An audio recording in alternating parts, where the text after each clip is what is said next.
bene data bavandimwe inshuti ndetse namwe bakitse mwadusuye uyu munsi wa none hano kuri Pure Gold TV mwese ndabakire kandi mbasuhuza mu izina rya Yesu umwami wacu bamenyesha ko hano kuri iki kiganiro cy'ijambo ry'umunsi muri kumwe na Jose.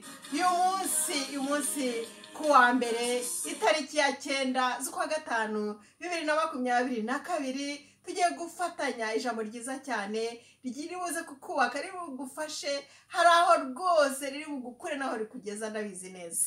Ni ijambo utagomba gucikwa, ni ijambo ry'umunsi rigiye kugufasha cyane ndetse rifasha n'umuryango wawe ndetse n'abandi bose. Nukuri ndabikwijeje ntucikwe. Iri jambo turarisanga mu Mwami wa kabiri ibice 20 turahera ku murongo wa mbere. Nukuri ndabizi neza tugiye kureka tubane n'umwanya muto cyane. Mbere yuko turifatanya nagira ngo tubanze dusenge amasegonda make dusaba umwuka weraze abari utuyobora. Reka dusenge. Mana data turagushima ko duha umufasha ari wo mwuka wawe, mwuka wera udufasha kandi ngo numwigisha. Turagushimye ko ari ugiye kutwigisha, yewe ndibera mikoro maze umwuka yivugire kugira ngo bene data bafashwe kandi nanjye mfashwe. Byose tubisabye mu izina rya Yesu umwami wacu, amina. Nshuti zanjye reka dutangire dusome n'amagambo make cyane dufatanya. Duhere ku murongo wa mbere mu Mwami wa kabiri ibice 20. Muri iyo minsi Hezekiya ararwara yenda gupfa. Bukeye umuhanuzi Yesaya mwene Amosi aramusanga aramubwira ati, Uwiteka avuze ngo tegeka iby'inzu yawe kuko utazakira ahubwo ugiye gutanga. Iri ni ijambo ritoroshye cyane kubwira umuntu, no ubutumwa butoroshye. Uwiteka Imana yahaye ubutumwa Yesaya wari umuhanuzi w'Imana ati, genda umbwirire umwami Hezekiya yuko indwara arwaye atazayikira ahubwo agiye gupfa. Atumumbwirire ngo arage ibyo afite. Yari umwami, biragaragara ko yarakize, biragaragara ko yari afite amazu menshi, amafaranga menshi, amatungo menshi, yari afite amazahabu, yari afite ubutunzi bwinshi. Imana iramubwira iti, genda umbwirire Hezekiya uti, tegura shyira ku murongo iby'inzu yawe maze urage. Abuha amafaranga uyabahe, aburaga amazu yabahe, baraga kuko ugiye gupfa. Imana yaramuburiye ati, nyamuneka itunganye ibyo byarangiye, ntabwo indwara uzayikira, ugiye gupfa.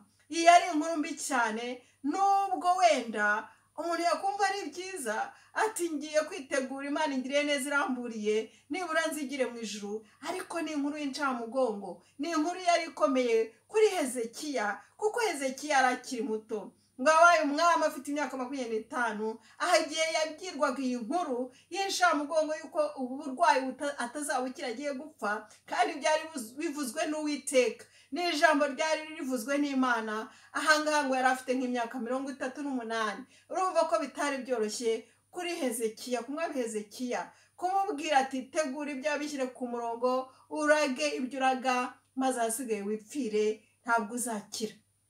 Yari inkuru y'incamugongo. Icyo yakoze Hezekiya tumusomye ku murongo wa kabiri tubona ko ngo yari ahindukiye, yari arwaye cyane, yararembye, inkuru imugira ko atazakira. Ngo arihangana arahindukira aho yari aryamye ku buriri bw'umwami, ko hari umwami. Ngo areba ahantu hitwa ivure, areba mbese ku bana bato batazi ivure icyo kinyarwanda, areba ku rukuta rw'inzu, araturika ararira, araboroga, arasenga kuko yari n'umuntu w'Imana, yubaha Imana. Ngo yibutse Imana ko yajyaga agendera mu ijambo ryayo, ko yajyaga agendera mu kuri, ko yubahaga Uwiteka. Ati, Imana ibuka ukuntu nagukunze, ibuka ukuntu nagukoreye, ibuka ko najyaga ngendera mu kuri kwawe, ibuka ukuntu nari umukiranutsi, ibuka ibyiza nakoze, maze umbabarire, sinshaka gupfa, unkize. Ngo araboroga atakira Uwiteka, ararira cyane. Niko ijambo ry'Imana ritubwira. maze Imana imugirira neza. Ako kanya Imana yahise yumva amarira ye, amarira yahise azamuka agera ku Uwiteka. Amarira ya Yeremiya, amine ya Hezekiya, mumbabarire, amarira ya Hezekiya yarazamutse no gusenga kwe bigera ku Mana, bigera ku Uwiteka, maze Uwiteka yisubiraho. Amen. Iyi ni inkuru nziza cyane. Uwiteka yisubiyeho maze atuma nanone umugaragu we, atuma wa muhanuzi we ati genda Yesaya asubirayo vuba cyane, umbwirire Hezekiya ngo amasengesho yawe yumvise, ngo kurira kwawe kumviswe, ngo byangezeho, ngo ndumvise. Haleluya. Burya hari igihe tugomba gusenga bene data, hari igihe tugomba kuririra Imana, mu gihe tugeze mu bikomeye, mu gihe twumvise inkuru mbi, mu gihe duhawe ubuhanuzi butari bwiza, twari dukwiye kumera nka Hezekiya. Imana irumva, ukayibutsa ibyiza wakoze, maze ikagaruka ikavuga uti birahindutse, kaguhindura amateka. Hezekiya yahise ahindurirwa amateka, yahise yongererwa ngo n'imyaka yo kubaho imwongera imyaka 15. Umva ubwo bwasisi, umva ukuntu Imana ari umubyeyi. Yahise imukiza, uburwayi burakira. Imana iramubwira iti ntabwo ugipfuye, gusenga kwawe kwangezeho, amarira yawe yangezeho, ndagukijije, ya ndwara ntikikwishe, ahubwo uzazamuka ku wa gatatu, ku munsi wa gatatu ujye mu nzu y'Uwiteka ujye gushima, kuko wakize byarangiye. Ati kandi nkongereyeho imyaka 15 yo kubaho. Haleluya. Imana yacu ni umubyeyi. Imana igiye kubigukorera. Nawe wibutse Imana, niba hari ubuhanuzi wabonye butari bwiza, buteye ubwoba, mbese bw'uncamugongo, ihute vuba. Nanjye ni nkuko kandi iri jambo ryanyigishije bene data, iri jambo ry'uyu munsi ryanyigishije.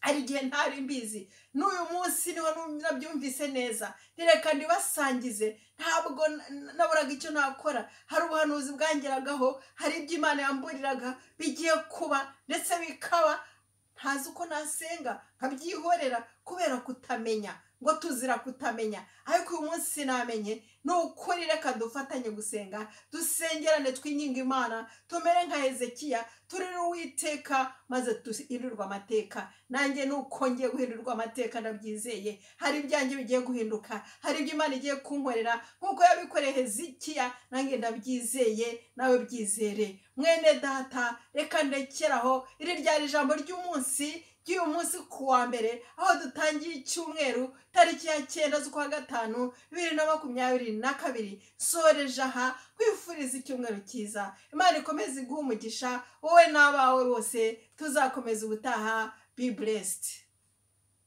Haleluya. Imana ni nziza cyane. Ntugacikwe n'ijambo ry'Imana. Nukuri uza gufasha abandi. Niba ufashijwe, ukore kuri share. Niba telefone yawe ari Icyongereza, ukore kuri partage. Niba telefone yawe ururimi rw'Igifaransa, nukuri reka dusangiza abandi, maze nabo bafashwe kuko nanjye nafashijwe n'abafashijwe. Reka tuvuge ubutumwa bwiza, tubwire abatabuzi. Imana ikomeze kugire neza. Tuzakomeza ubutaha. Ukomeze unezerwe. Icyumweru cy'umugisha nicyo mbifurije. Bye bye.